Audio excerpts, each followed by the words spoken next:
Hi, everybody. Welcome to today's Plant Power Challenge cooking demo. My name is Chef Sam, and I'm joined by Lori Vanderweel. she's one of our registered dietitians here on the Culinary and Lifestyle Medicine team. And today, what are we talking about? Protein and Protein. protein and more protein. Yes. And specifically protein in plants. Plants. Yes.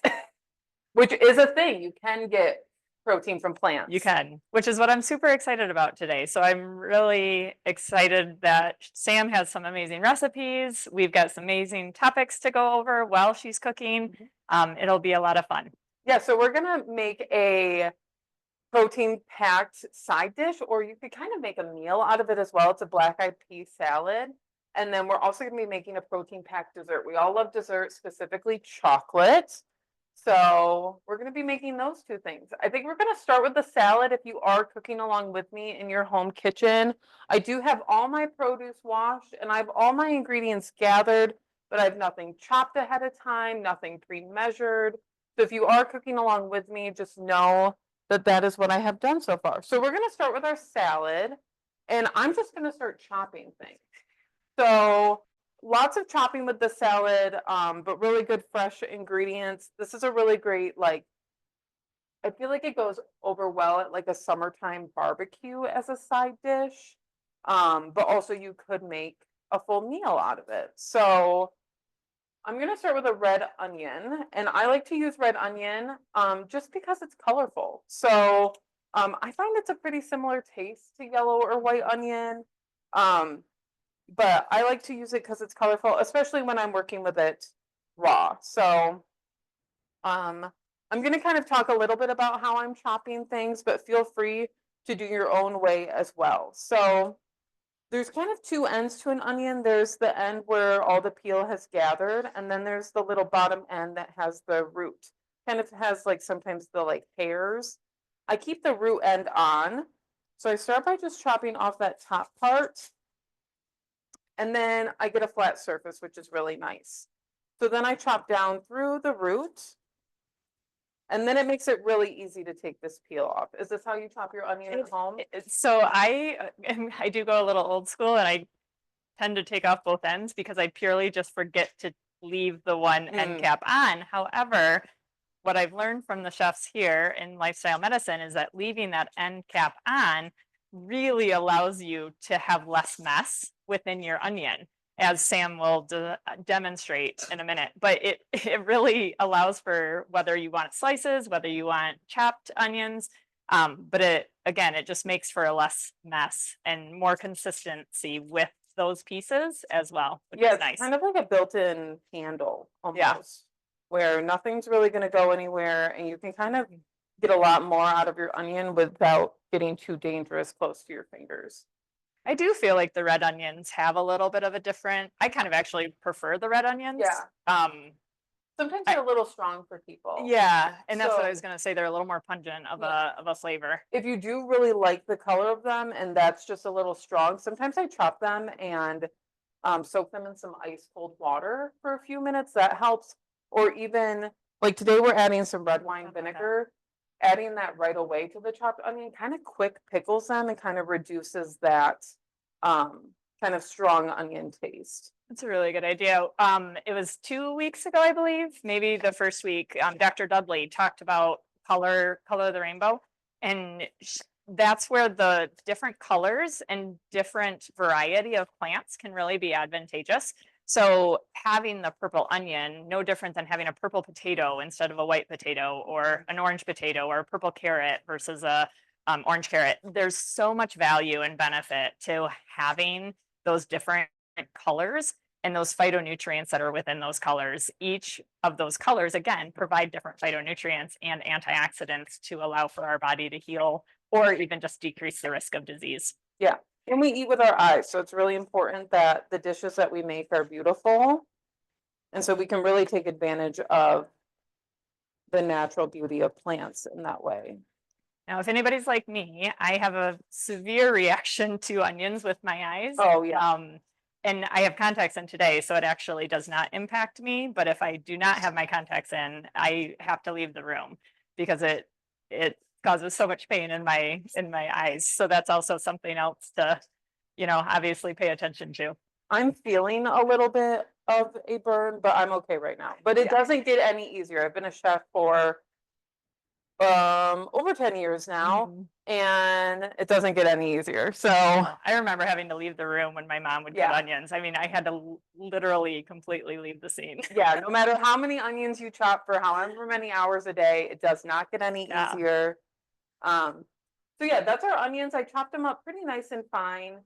I like things that are really chopped up small, but you can chop them up larger as well. And then next we're gonna do a red bell pepper. Now I find red, yellow, and orange. I kind of group those into their own Yeah. family and then green into their other family. I think it's the same thing though. It's all about the Yeah. phytonutrients. It's also Yep. just about what's cheap and what you can find. So I've even seen like purple or Yeah. white bell Yeah. peppers too. The purple ones are really fun.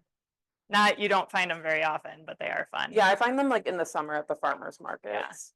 I also used to chop my peppers differently until I started working here.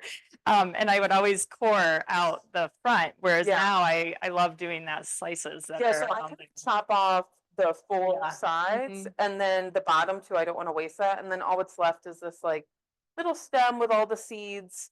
And everything's kind of collected. And then not that the seeds are bad, but then they're just like not running all over your counter. Yep. Um, Again, less mess. less The mess. chefs know how to make less of a mess. Yes. Because usually we're the ones responsible for the cleaning as Correct. well. Yes. So, Yeah.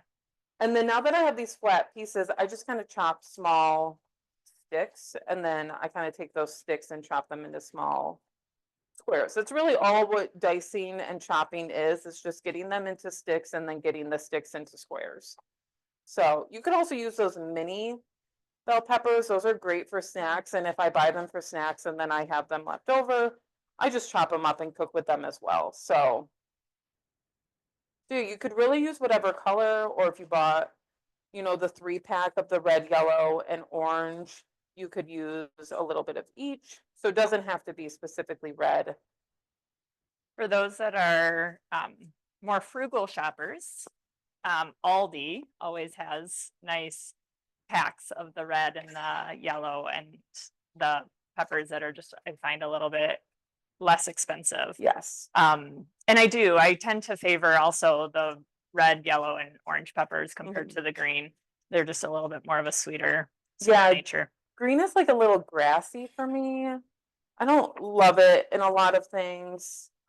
It's okay in a couple things, but it's not the one I gravitate towards. I almost never buy it from my house. So since our topic is plant protein, I wanted to actually ask Chef Sam, what's the first thing that comes to your mind when you hear the word protein? When I specifically hear the word protein, Yep. well, so I have an interesting case. I grew up in a house with my dad being a butcher for the majority of my life. So I grew up with meat being the star of every single meal. Yes. So I instantly think of meat, and that's just because that has been the majority of my life. But now I am educated and I know that that's not the only place you can find protein. So Which I think is ultimately going to be the goal of today. Where can we make some swaps? Where can we bring in some of those plant proteins? I really encourage just exploring and experimenting rather than this all or nothing. If we can even just allow our dishes to have some of that extra plant protein, and we'll talk about the benefits of all those plant proteins, fiber being one of them. And I know Bettina last week was amazing on the chef, or with Chef Lauren in regards to that fiber intake. So all of your plant foods have fiber. All of your plant foods minus fruit, or the majority of plant foods, that should be a better word, have protein. And so we forget that. We forget that piece of the puzzle where we automatically think meat. We automatically think chicken and pork and beef and fish. Those foods are very driven for protein. People naturally think protein when they think of those foods or hear those foods. And so we forget that our beans, even our rice, our whole grains, our vegetables, our nuts and seeds. Yeah. Exactly. Yes. 100%. All of them have protein. And so they will vary in the amount of protein that they have, But they will also include together cumulatively all of the protein that is needed. We just lose speed. No, we're still on. Okay. Yeah. I think there's just another page that popped up in front of us. Yeah, one that I was really amazed to learn, and I don't really know why I didn't put two and two together before that, but in the last few years, I have learned that green peas have so much protein, mhm. and that was really great for me because I love green peas. Yeah. And growing up, we had peas and corn Yes. as our vegetable, and I Yeah. always thought like, I know corn is kind of like not, it's just kind of like a whatever food. It's not Yeah. super nutritional, but it's like fine for you. And so I kind of put peas in that same category. Yeah. Because it's a And starchy vegetable. because it's a starchy vegetable. Yeah, so it's got carbohydrates. People don't think Yeah. protein. Yeah. And then I learned that they have protein, a good Mhm. amount, to which then I remembered that like, oh, you can buy like pea protein powder. And I don't know Yes. why I didn't put two and two together. I was Yeah. just like, oh, pea protein powder, whatever. I don't use Yeah. protein powder. So I was like, whatever. Yep. Well, and that may be a question today too, is just with that protein powder, for plant-based protein powders, your sources will be pea or soy Yeah. typically. Some of them will be quinoa potentially. The nuts or seeds, you'll include those. But anytime that so we always want food first. I will preface that, and I will always say that. Anytime that we can get nutrients, protein, vitamins, fiber, you name it, food first is going to be ideal. Mhm. So if we can get it in our recipes, if we can get it in our food choices, we may need extra, whether we're older in age, whether we just had surgery, whether we are an endurance athlete, there's going to be those scenarios and those times where protein may be higher and we may need that extra protein. And it doesn't necessarily have to come from protein powders. However, if that is a choice, then looking at the type of protein powder can be important. Looking at the Yes. ingredient list within those protein powders, minimizing those extra ingredients that may not be something we would have in our kitchen. Mhm. So there's little things like that that you can kind of pay attention to and monitor to then evaluate and add it in if needed. Yeah, I think a great rule of thumb when looking at any sort of like processed food that has an ingredient list is just looking at the ingredient list. How large is it? Yes. Yeah. Do we know what all the words mean? And if we don't, can we do a quick Google search and is it just like a shelf stabilizer or is it something that we have no idea what it Yeah. is and we probably should leave that item on the shelf? Yeah. So I always kind of joke because I'm like polysorbate 80 is one that just popped into my head. I don't have a reason why that one popped in my head, but like I'm not going to have that in my kitchen. Yeah. So ideally if I cannot have that one in the ingredient list, I'm going to. But there are some out there that are pretty clean that are doable and Yeah. reasonable to Yes. include if needed. So just a little catch up as I've been chopping. So I've done about a cup of red onion. I've done the whole red bell pepper. It's about a cup and a quarter. I've done a half a cup of diced celery. And then I did my whole jalapeno. Are you cool with that? Oh, I love jalapeno. Okay, I love did take- spicy food. I did take the seeds Yeah. out of half of it just to kind of tone down the spice. That's where the majority Yeah. of the spice lives, is in the seeds and the veins. And I did chop that up much finer than all the other veggies. You don't want a big Yeah. chunk of jalapeno. Well, maybe you do, But but again, I like jalapeno, so Okay. yeah. But no, I do in a salad like this. I do like things more finely chopped. I love Yeah. the color again, just like the color. And that's again, the beautiful thing is that even all the dishes that or all the food that is in this bowl right now does have some protein. And so we haven't even gotten to the core protein of this dish, which is going to be the beans. But we already have protein included, even just with the vegetables alone, which Yes. is great. yeah. And then I have a couple tablespoons of some sliced green onions, another kind of onion. It is a little bit of a different flavor. It's a milder flavor. I like using both a lot of times. The green is just really pretty. And then my second to last thing I'm going to chop is a whole bunch of fresh parsley. So I need about a half a cup. Now I get a lot of questions of like herb or stems and all. I do. I had a job once where 8 hours a day, well, sometimes 8 hours a day, was just taking all the top parts of the herbs off and discarding the stems. and I don't want to relive that.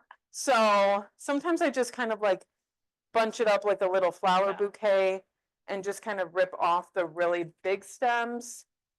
Now like tougher herbs like rosemary and thyme, you want to take those stems off, but cilantro, parsley, dill, basil, those stems have a lot of flavor still in them, so we want to use them. So, and a great thing to grow in your garden in the summer. I do not have a green thumb at all.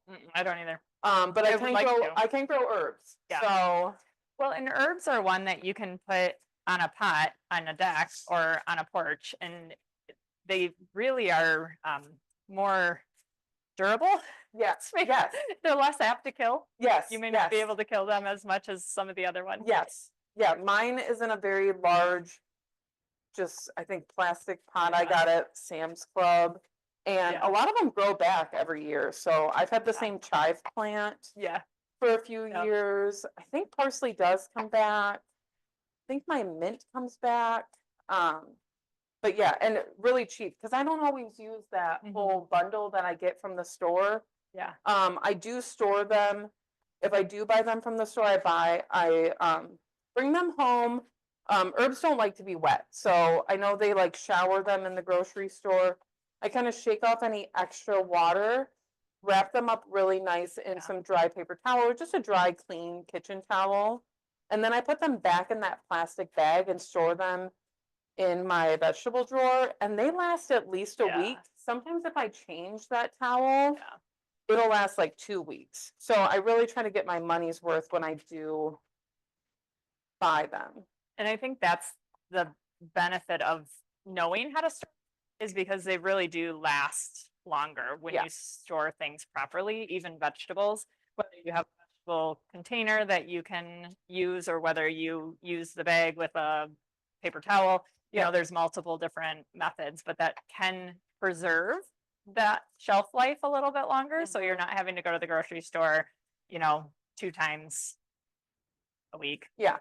And always knowing what can you use dried versus fresh. Like if you really, if you need like 2 teaspoons of fresh thyme for a recipe, do you really have to go buy fresh or can you just use your dried? Yeah.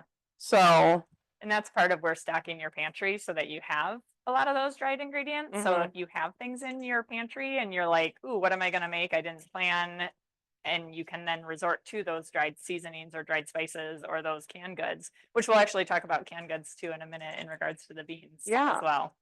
Okay, my last thing to chop is going to be some fresh garlic. Now, I love using fresh from the bulb of garlic versus buying that jar of canned, already pre-minced garlic. Are there any nutritional benefits of using garlic like this and chopping it myself? Well, absolutely. I mean, garlic as a whole is an amazing additive, antioxidant, and a plus to a lot of ingredient or a lot of dishes. It does have a antioxidant or a phytonutrient, allicin in it. So that is the benefit of adding that garlic. Also flavor. And although if you get too much, sometimes you can obviously get a little bit of it on your breath or even sometimes through your skin. Yeah. But it can definitely enhance the dish 100%. Yeah. And again, I'm chopping this up really small. Even sometimes, I don't love a garlic press, but those are great for people who do like them. If I really want it super small, I just grate it on like my microplane. Oh, yeah. And that minces it really fine. It almost creates like a paste. I like the garlic press because I just find it a little bit easier and having that minced notion. The difference with those minced containers, again, it's one of those where there's certain things that you may lean into for convenience, and there's certain things that you are perfectly able and willing to take the time to do on your own. So garlic could be one of those. In the little jar, it usually will add olive oil. So there is that extra component of fat. It is a monounsaturated fat, a healthier fat, kind of in comparison to a butter or, lard. But it is going to still have that olive oil as part of that jar. So that is a component and a piece to pay attention to. If you do have a press, again, sometimes that can be easier, a good knife and a cutting. Yeah. I also like if I'm done using my cutting board for the day. Yeah, And I really want to add garlic to a dish, I'm just gonna add garlic powder. yeah, That's what I'm gonna do. yeah. There's a ricotta cheese recipe that I have that uses tofu, which we'll talk about later as well. But it's garlic. It really, Yeah, it, I don't want to say it does the same thing, but it very much, again, for that convenience Yes. piece. yes. Okay, so beans. Yes, So here's our protein. here's our protein. So I'm using 3 15-ounce cans of black-eyed peas. Now, I could not find these low sodium, but I am gonna drain and rinse them, which will help to decrease a lot of the sodium. If you can find them low or even no salt added is great. You can also cook your own from Yep. scratch. That might have some benefit of reducing sodium in your diet. And you don't have to necessarily can them when you cook them from scratch. You can cook them and put them in the freezer. They last like that. And you also don't have to use black-eyed peas if you don't want Yeah. to. So I'm sure you guys have all seen like those triple bean salads on the Oh, internet. Those yes. are great. This is a very similar salad. So you could do a can of cannellini beans, a can of black beans, and then even sometimes I like to do some par cooked green beans in the Yes. summer when they're good Yep. and make this salad that way. So I feel like Texas caviar is another one of those Yeah. dishes that you can use whatever beans Yes, you yes. feel like you have in your pantry or what you need. yeah, or what you can find. Yeah. We did have one comment earlier that said this black bean salad is their favorite salad, especially in the summer. Yeah. So that was kind of a nice little add to the dish. The beans, to kind of couple on what Chef Sam was saying, anytime that you can get the low sodium beans, the better. If you can try to match that sodium, usually to the calorie amount, so that can be a nice 1-to-1. So if the calories are 120, sodium could be 120 or less. Mhm. That is one tip to kind of pay attention to that label. The lower sodium ones will obviously be a little bit less than the others. Rinsing them will definitely help, and that will be a definite plus. And I would recommend and encourage that. The one thing that Bettina said last week, and I do not have an Instapot, but she uses her Instapot for beans. And she said it takes an hour, I think maybe another cooking time after that, but soaks them for an hour and then does them in her Instapot with 20-30 minutes, I think. Don't quote me on that. Yeah. However, when I heard that, I was like, oh my gosh, that may make it more feasible to actually do beans. With where I am in my life, I resort to canned beans. So I will be perfectly upfront and honest. Me too. I rinse them. I try to buy the low sodium ones. But to me, the process of soaking them overnight, cooking them, and having them come out perfect is a little bit more time than what I have right now. Yeah, I only really do that this time of year when Yeah. it's like a snowy, probably last week would have been a great time to Yes, do you could have it. done like I know. several different beans. Yes. Like you could have, Yeah, all of when them. I have like time to sit at home and watch them all day, Yeah. I don't typically have time for that. And really a Yeah. can of beans for me is good to make like 2 meals, which is perfect for me. Yeah. I don't love leftovers. And a lot of times I cook for myself. So making enough just for 2 portions is perfect. Like splitting a can of black beans, making 2 burrito bowls, the perfect Yep. amount for me. So yeah, I drained and rinsed them really well. I'm just gonna add my ingredients for the dressing right into this bowl. It says to like whisk and get another bowl dirty. Again, we're chefs. We have to clean up after ourselves, so I'm not getting another bowl dirty that I have to wash. So I'm gonna do 2 tablespoons of extra virgin olive oil. So you've touched on this a little bit. This is our preferred fat that we use. And then a quarter cup, which is 4 tablespoons of red wine vinegar. Any sort of acidic thing will work. So any vinegar, lemon juice, lime juice will work in this recipe. So whatever you have, whatever you like. And then a tablespoon of Dijon mustard. Now I love using Dijon I do too. mustard. I'm Yeah. not a big mustard fan like on my sandwiches or anything like that, but I do like cooking and making salad dressings with Dijon. You can also use yellow, or even like if you love mustard, you could use like a stone ground mustard. And then honey. You could also use maple syrup if that's what you have in your house.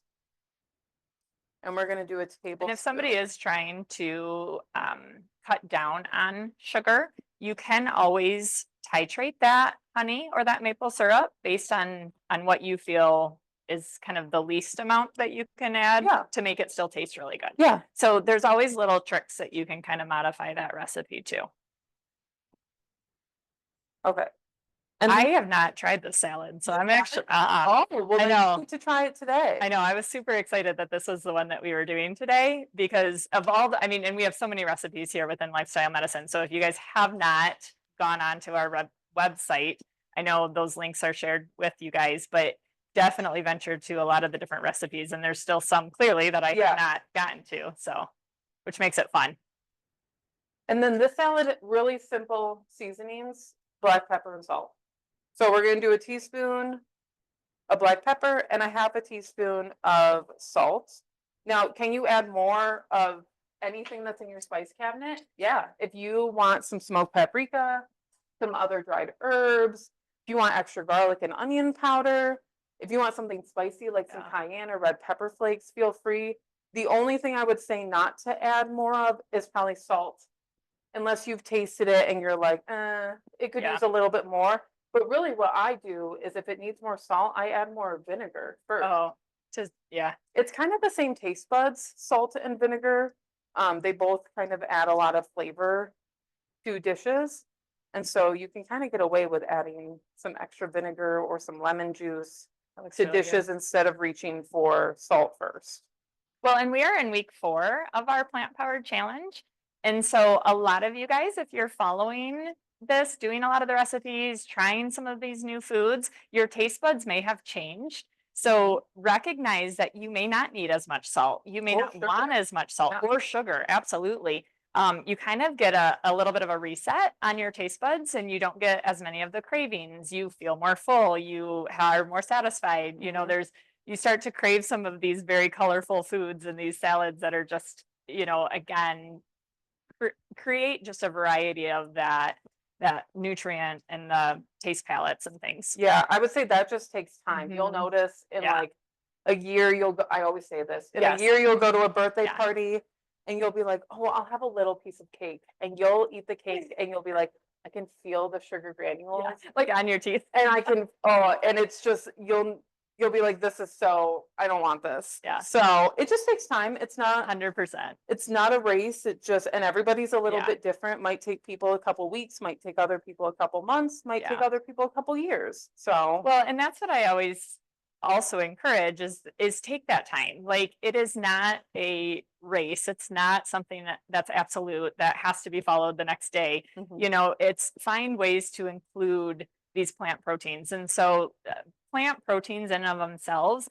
you're looking at, I know we already touched on beans, the tofu, the soy, the nuts and the seeds. Like there's so many ways that we can add those type of plant proteins. And then can we lessen that load of animal protein? Yeah. So can we start even just cutting that animal protein in half, Mhm. adding those beans, making that mixture, and really bringing in and offsetting that a little bit? Yeah. Yeah. Well, this is good. I think this gets better as it sits. At least for a few days, then it hits kind of a point where it gets worse, Yeah.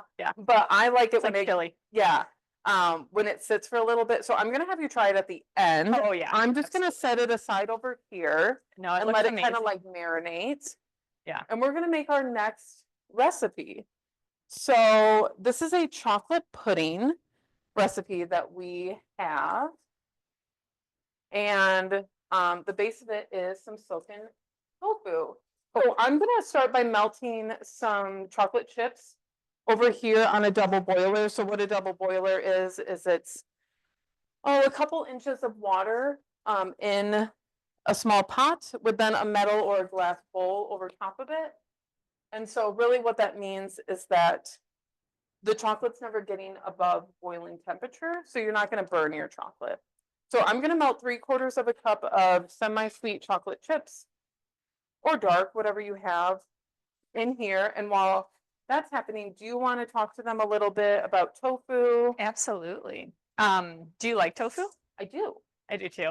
So I have gotten pretty darn good at sauteing tofu now. Good. Actually, I'm pretty excited with myself over those I always have liked it and I've always been okay with it, but I've now been able to perfect it with seasonings and the temp and the time of making it. And I think that's, again, giving yourself grace when trying these new foods.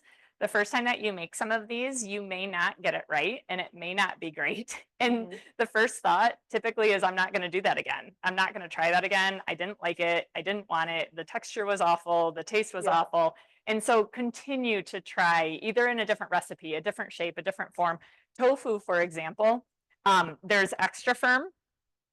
There's super firm. So this one, the air is like completely out. This one does have that liquid still, but the actual tofu is more firm. So this one is going to be better with sauteing and keeping them in a cubed form or in a block form or in a sliced form. Same with the super firm. That's going to be a good option for those choices too. Mhm. Your silken tofu, which is what we're using today, that is going to be great for blending. Again, I make a ricotta cheese that has tofu and then garlic and lemon and a little bit of oil, and it is really great. So the silken tofu is a good option for that. I'll have Chef kind of talk a little bit about how tofu is made. Yeah, so it's not as scary as what people think it is. People think know. it's very scary and they're like, oh, it's so bland. It's good that it's bland. I also would like to challenge some people Yes. into eating like a plain boiled, no salt added chicken breast. And for them to tell me that that's delicious. That's actually a great reflective point. Yeah, Yeah. because chicken also needs seasonings to be Yes. good. And you typically put it in with a dish or you're Yes. dipping it in a sauce Yes. and you're doing something else. And Yes. so and that's what I find is, like, if you cook it right, if you season it right, it actually does come across like a chicken. Yeah. Like, Yeah, especially that super firm. yes, this Yes. one for sure. My son will, even after I skillet it, he'll even come up and just take pieces out Yeah. of the skillet pan, which is just great. Yeah. Yeah, so tofu is really the cheese of soy milk. Yeah. So what they've done is they've made Yeah, soy milk that's a good out of soybeans and then they've like cultured it to be just like how they make cheese out of cow's milk. So if you think of it that way, it's not that scary. Yeah. Silken tofu, I kind of use as like a yogurt substitute, Yep. a creamy thing. We have a sour cream recipe sour that cream uses the recipe. silken tofu. And yeah, this would be a great like yogurt substitute Yep. in smoothies, adds a little bit of protein, but is really smooth and delicious. And you do have to, there's like a small amount of liquid in here, but not really any. Extra This one firm. has. Well, and Yeah. then there's some in between here, but I kind of don't use Yeah. those very much. But extra firm, then this is packed in water. So you do have to drain this.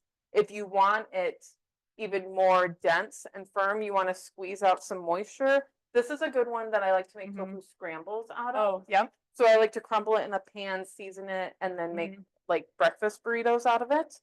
And I then do super firm. find this extra firm, I do have to let it sit Yeah. on paper towel or on a plate or something to really let that Yeah. liquid get out of Yeah. it before I cube it. So Yeah. if that one is of choice. And then super firm, there is a little bit of moisture in here. I usually just open it above my sink. It's probably a Mhm. couple tablespoons. Yeah. And then I like to dice this up or slice it, marinate it, air fry it, throw it in the oven. It gets really nice and crispy.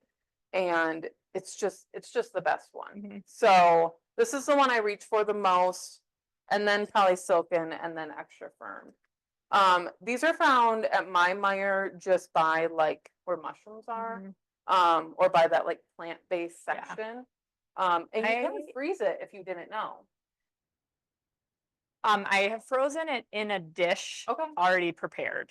So I guess I I don't. just throw this whole thing in the Yeah. freezer. So I didn't know that, which is really good because these do expire and they do have an expiration Yeah. date. So it's not something like peanut butter that's more shelf Yeah. stable that can stay Yes, longer on the yes. shelf. Well, and Yeah. I went to Costco this past weekend and I saw they had a 3 or 4 pack of extra firm. That will take me a long time to go Yeah. through So at then my freezing house. is perfect. So freezing that would be perfect for Yeah. me, or even sometimes it's like on sale because it like expires the Mhm. next day. Yep. So buying it then and freezing it is great. Aldi's does also have it too. Yeah, So they there's have the the, extra firm. they have, I believe, the extra firm. I haven't Okay. seen the silken Okay. and I have not seen the super firm. So I'm pretty sure it's either extra firm or just firm Yeah, Meyer definitely has the best range. range. Yeah. And then I buy Super Firm from Trader Joe's if I go to sometimes. But Meijer definitely has the best range, but there's some out there and they're at most stores now. It's not Yeah. like you have to go to a health food store anymore. Well, and that's what I find at restaurants now too. So the options of black bean burgers, the options of cube tofu. I know Core Life Eatery is one Yeah. that always has that tofu. You know, so there's definitely more options Mhm. to have and bring in some of those plant proteins. Yeah. Yeah, which is really nice. And I Yes. will say, as far as the nutrient value, so one of the things that people do get concerned about with tofu is the soy. So they're concerned with the soy potentially causing breast cancer or potentially increasing the risk of in males in that estrogen level. And so it is so tofu, soy, beans do have an isoflavone, and that isoflavone kind of has a similar compound structure to estrogen. It is not, and studies have shown that it does not increase the risk of breast cancer. That was done with some studies like way back when, and it now has been kind of demystified, if I'm saying that right. But it's does actually help reduce the risk of breast cancer and can be utilized even for lessening some of the symptoms through menopause too. So it can be, again, a beneficial thing for our health to include the soy. Yeah. Yeah. So this pudding's really easy. So I have melted my chocolate over the double boiler, or you can just pop it in the microwave too. Check it every 30 seconds. So you can literally just use a bowl on like a metal bowl on top. Yeah, yeah, yeah. This is just a metal bowl. You could also do glass. Yeah. I know growing up, my mom I had, know. like that special. I thought double it had, boiler. I kind of almost thought it had to be a special double No, boiler. no, nope. You can just make one. Yeah. Until it's nice and melted. And then I'm just gonna add everything into a food processor, so you can kind of see it. The worst part about tofu, I find, is opening these packages. They really seal these. So I just carefully. true. And then the liquid just like, Yeah. Again, the silken doesn't have too much liquid. yeah, So I tend to just, it is. The it's protein, maybe like a tablespoon. and the protein content of tofu and soy is actually one of the higher of the plant proteins. So if you're feeling like beans aren't quite enough in the dish, or you don't want to get a full cup of beans or a half a cup of beans and that volume is too much, being able to add a little tofu to a salad or to a plant powered bowl, or, you know, a veggie bowl, or even a salad like what we're making today, having that additional add can sometimes increase that feeling of fullness, increase that feeling of satiety, or keeping you full a little bit longer. The protein content of the tofu is going to be 9 grams for 3 ounces. And what I found really, really interesting is that there's 4.5 servings in this one block. So 9 grams is for 3 ounces, and there's 4.5 servings in this block. So you're really only taking a quarter of this block for that 9 grams. So Well, that's a really good source. Because this one has 14.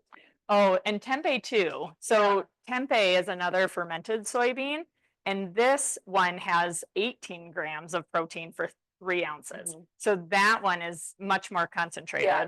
Tempeh, if you haven't used it, Mhm. it's a fermented soybean that's been pressed.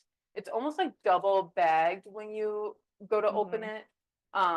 And you can see like full soybeans. I just crumble it into a nonstick pan, season it, or I crumble it into a bowl and season it and let it marinate. So I've done like Italian sausage style Yeah. tempeh, pepperoni style tempeh. Tempeh tacos are great.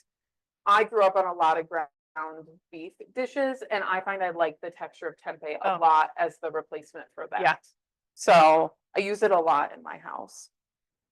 So to the tofu in my blender, I'm also adding 2 tablespoons of cocoa powder, just making sure it's not as common anymore, but it used to be, there used to be as many sweetened varieties as there were unsweetened varieties Yeah. on the shelf. Now most of them are unsweetened. And then, of course, when we're baking or making anything sweet, we want to add a little bit of vanilla. I love vanilla. I never measure it, but we need about a half a teaspoon. And then I'm going to add my melted chocolate. Now, sometimes this does get hot while it's been sitting, but mine isn't too bad. I'm always scared not to measure vanilla because I feel like it's one of those extracts that's just like can be overpowering if you get too much. I find vanilla is not But I overpowering, love but that's vanilla. me. But if I'm using like mint extract or any of the Yeah. other ones, definitely measure them. I mean, she's also a professional chef, so I you am, know, you yeah. have that too. One of the things with this tempeh that I will say too is that you can make like an Italian sausage too and put it in kind of patties and blocks. And so to kind of what Chef was talking about, it's got a more of a coarse texture, a little bit more of a meatier texture. Yeah. And so it can provide that texture where if you didn't want the tofu in that creamier kind of consistency, Yeah. then I would definitely recommend trying that tofu. And again, we've got several recipes with Yeah, that. I made like a breakfast patty out of tempeh Mhm. before. Yep. So I'm gonna blend this really quick, just until it's all nice and smooth. Look at the heat coming from it. I think it might be cocoa powder. Oh, too. And you can kind of scrape down the sides a little bit. Do you ever use a tofu press to get more water out of a block of tofu? If I had a tofu press, I absolutely 100% would use it. Definitely. I don't think you don't need it. No. So kind of like a tortilla press. Yeah. Is it easier? Is it beneficial? Absolutely. But is it necessary? No. I use a makeshift tofu press where I wrap it in a clean kitchen towel. And like a plate?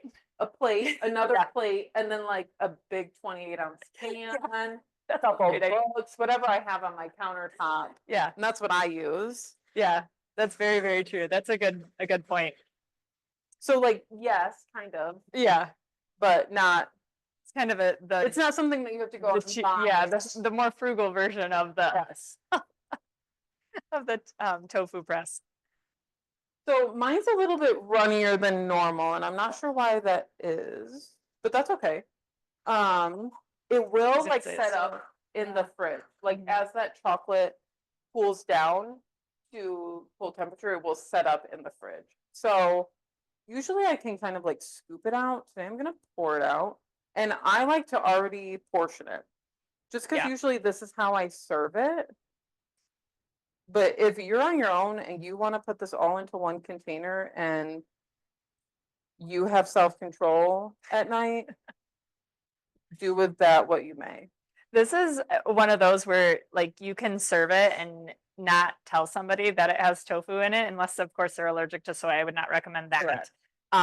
But where you wouldn't really recognize or know Yes. some of those ingredients, right? Because it's all blended together. You've got that chocolate, you've got that sweet, and then but you have that protein. And so typically a cup of protein is going to be 8 or 9 grams. Well, depending on the size, Yeah. could be 6 grams of protein, whereas it's going to be Fine. similar nature because she used a full block, and so that full block of tofu. Oh, sorry guys. So that full block of tofu, I think ended up being like 45 grams. So you divide 45 grams into the 5. So again, it's a good source of protein when you portion it out still. Yeah. Yeah. For dessert, it says this has about 8 grams. It's a lot Yeah. for a dessert. And I will comment too, because I know this is something else where our society is very heavy on protein. You go through the grocery store and you have protein pancakes, protein granola bars, protein cereal, protein this. And I will have a little disclaimer that we typically meet our protein needs based on the foods that we eat. We can meet our protein needs. So we don't need that amount of extra protein that is in a lot of these foods. A lot of it is marketing. A lot of it is that push for that extra protein. If we have a plant-centered diet, we will meet our protein needs. There's 9 essential amino acids that we need out of 20 that our body makes. 9 of them we need from food, and they are present in all of the variety of plant foods. They may not be all in one exact food in that quantity, but you are going to get them if you have that variety of plant food. Yeah. Yeah. You don't need as much as what you think you need. There's some exceptions, again, like the Of course. endurance Surgery, athletes, surgeries, anything like Yeah. that. But the majority of people don't need as much as what they think that they need. So you can get it from a Mhm. fully plant-based diet, from a fully whole food plant-based Yep. diet without any of those other protein bars or supplements like that. Yeah. And just to give you guys an example, like 180-pound person, it'd be 81 kilograms. And if the recommended amount is 0.8 grams per kilogram for protein per day, that equals about 50, I wrote it down because I knew I was going to forget something, 64 grams. Yeah. So 64 grams Which is pretty which is- easy. It's about 20 grams per meal, even less Mhm. if you have snacks. right. And I would say easily, I mean, I could find somebody could probably eat half of this block of tofu for dinner. Sometimes I do in the skillet. By the time I get through the skillet, That's I'm like 38 grams just with the tofu. That's not Yeah. included protein that's in whole grains, protein that's in the peanut butter sauce that Yeah. you're putting on top of it, your dessert. And even just the vegetables and the nuts and the seeds and just all the things combined. Yeah, you had hummus and veggies for Mhm. snack, Yeah. anything like that. So it is really, again, just kind of re-emphasizing that us as a society does typically get more protein than what Yes. is needed. Yeah. So yeah, this is done. This just goes in the fridge. I would say in probably like an hour it should be set up. And then I top it with some fresh berries. Now we have had it before where we have made this in our kids cooking class and the kids haven't fully read the instructions and they have blended the berries in with the pudding. It has also worked out. It's been a little bit looser, but it's been delicious as well. But kids do love this chocolate pudding. And adults love this chocolate pudding. I, again, grew up with a dad who was a butcher for the majority of my life. And so he's very against anything that has the word tofu in front of it. So I made him this pudding one time. I did top it with some standard whipped cream and some berries, and I just handed it to him and told him it was chocolate pudding. He said nothing to me. He said it was delicious. But I did not introduce it as this is a tofu chocolate pudding. What we've learned a lot is that, again, we kind of eat with our eyes, and that goes again with titles of food. So we've learned that when you go out to eat and something says, oh, the healthy black bean burger on a whole grain bun, I'm probably not going to Yeah. order that. But the same dish can be titled spiced black bean burger on a toasted bun with caramelized onions. And you're like, oh, I'll order That that. sounds That amazing. sounds delicious. Yeah. So it's again just what we perceive. And if fresh berries aren't in season or you can't get to them, you can also just make this just as is. Top it with some chopped nuts for some Yeah. crunch, or if you had granola or kind of anything that you want to top this with. You can also make this a chocolate peanut butter pudding and add a little bit of peanut butter That's, into this mix. yeah, I that's know. yummy. I'm like, that's yummy. Yeah. Yeah. I will address, there is one question that says, I've always read it's 0.6 to 1 gram per pound of body weight. That is a little bit on the higher side. So that would end up being 100. I was doing the calculations when I went over real quick. That'll be 108 grams per that 180-pound person. So again, a little bit higher. We typically recommend 15% of your calorie intake. So a lot of times it's based on calories. You have somebody who's taking 1,500 calories versus somebody who's taking 500 calories. That percentage and that protein amount is going to be higher. So it may come out a little bit higher if you're needing more calories. That protein per kilogram may come out a little bit higher. A lot of times that may be for endurance athletes or athletes as a whole, or somebody whose body or lifting heavy weights, things along that nature. So there is some variation, of course. Somebody who had just had surgery, somebody older, somebody who is pediatric, adolescents, growing, their protein needs are going to be a little bit different than us too. So it is typically that 15%. When you have that 15%, so just to give you an example, the 2,000 calorie diet, 15% would be about 75 grams of protein. For that same 180-pound person, that comes out to 0.9 grams per kilogram. So that kind of, again, just gives another example. If you have a 3,000 calorie diet, that's 112 grams of protein. And that's 15%, that would have come out to 100 or 1.4 grams per kilo. So that would have hit more of that 108, which would have been that 0.6 grams per pound. And I know those are a lot of numbers. I completely just It's a lot of math. Spewed out a lot of numbers for you. But hopefully that helps a little bit with that clarification for the protein amount. So Lori, since you have not had this black eyed pea salad, I want you to try it. Oh, yes. Tell me how it is. I'll give you some tofu after it, or some pudding after it sits in the fridge. I'm sure you're here for a while today, Can I like right? try it right now? Yeah, you can I try like it it. right now. Yeah. Mm. Yeah. So it's really great to bring again to like that summer Mhm. barbecue. You could eat that as a full meal, top it with, or put it on a bed of whole grains. This is really good. Yeah. And what I like to tell people when they are going Mhm. to like social gatherings, and if you are fully transitioning into an all plant-based, whole food plant-based lifestyle, and you don't want to feel like the odd one out or too much attention, Mhm. because people are kind of sometimes pretty negative about it, bring something that you know is great, delicious, whole food plant-based, you feel very comfortable eating it. Yeah. Nobody would question that. Nobody would question Yeah. this. So then this is your Mhm. main meal. Maybe you're eating a little bit of other things that you find at the social gathering, but this is your big portion of dinner. Yeah. And then everybody else is also eating it. And again, you did not say it's healthy, it's Yeah. vegan, it's plant-based. You said it's a black eyed pea salad, Mhm. and people are gonna love it. So kind of Yeah. my rule of thumb is just bring something that you're comfortable eating. Yeah. No, and that's a good rule of thumb too. And even transitioning into some of these foods, again, if you don't like beans, I remember when I was 18, my mom was getting more into plant-based nutrition, and I had to mash up the black beans, like mash them to smithereens and mix them with rice and salsa and cheese and probably sour cream, I'm sure. Who Yeah. knows? You know, but like that's the transition that now I can eat beans, right? But it took me a good couple of years to finally not have to mash them. Yeah. You know, so there's certain things, you know, kind of start with where you're at. Really, again, explore and just kind of figure out where your tolerance is and where you're able to bring in some of these, again, plant proteins to Yeah. help offset that. Yeah, or finding the type of bean that you really enjoy. Yes. Like you might not Yeah. like kidney beans and you know that, but you may love Mhm. chickpeas.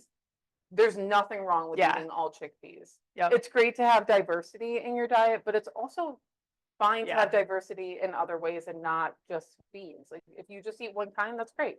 Yep. So Yeah, and you can get diversity too in nuts, you know, or seeds like hemp seeds. That's the other one I kind of wrote down prepping for today.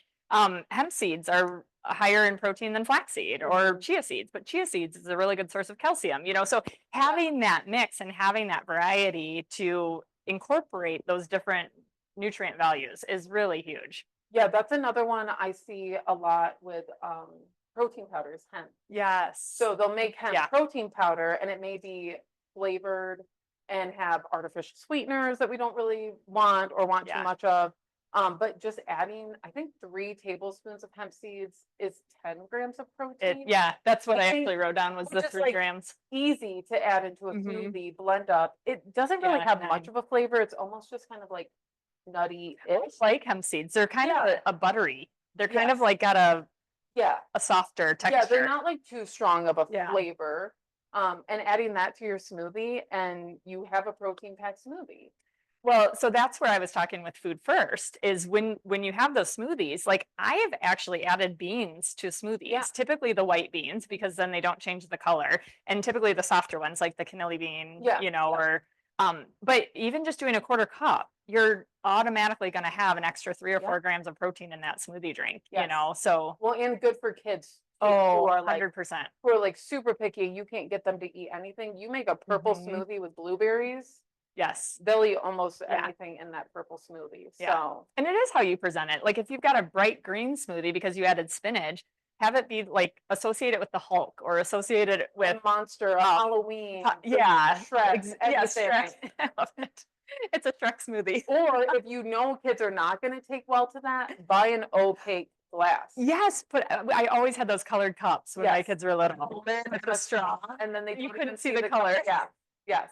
Even adults sometimes we need to do that with ourselves. Yeah. So- Sometimes food is so psychological, right? Because of the look or the color, or the texture, or because of an experience that we had. Yeah. We tried it and we didn't like it, so we don't want to try it again. And yeah. Yeah. I know. It is. Yeah. So anything else in your notes or any further questions? I know No, I think the our only team has been answering them in the chat as we've been going. yeah. No, I appreciate the comment. One of them was appreciative of the family stories and how to navigate through some of the politics of diet. That's so true. And Yes. I have 3 kids and a couple of them are picky, you know, so Yeah. it is challenging. It absolutely is. Yeah. I think the biggest thing that I find is how am I going to get certain nutrients if I eliminate that meat or if I lessen that meat or that protein from that meat? Can I meet those needs with plant foods? And I think the biggest nutrients is protein is one.